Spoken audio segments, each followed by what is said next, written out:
baru kita nyambung, bukan kita ya, saya baru nyambung.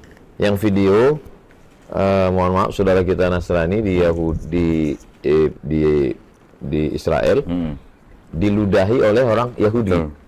Kan kita mestinya kalau buku kita diambil orang, kita bangga kan? Iya.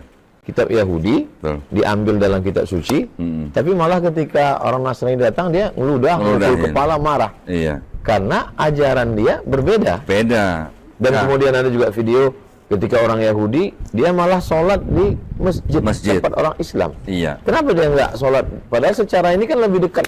Begini, Ustaz.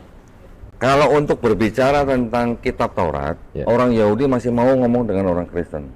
Tapi kalau orang Yahudi suruh sholat di gereja, mereka nggak mau. Kenapa? Karena mereka menganggap gereja adalah tempat menyembah berhala. Berhalanya siapa? Yesus. Buat orang Yahudi.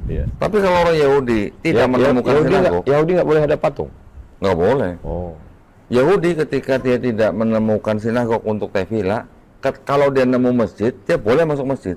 Pemuka agamanya mereka bilang, kalau kalian nggak nemu sinagog, boleh masuk masjid. Karena masjid adalah tempat menyembah Tuhan yang Maha Esa.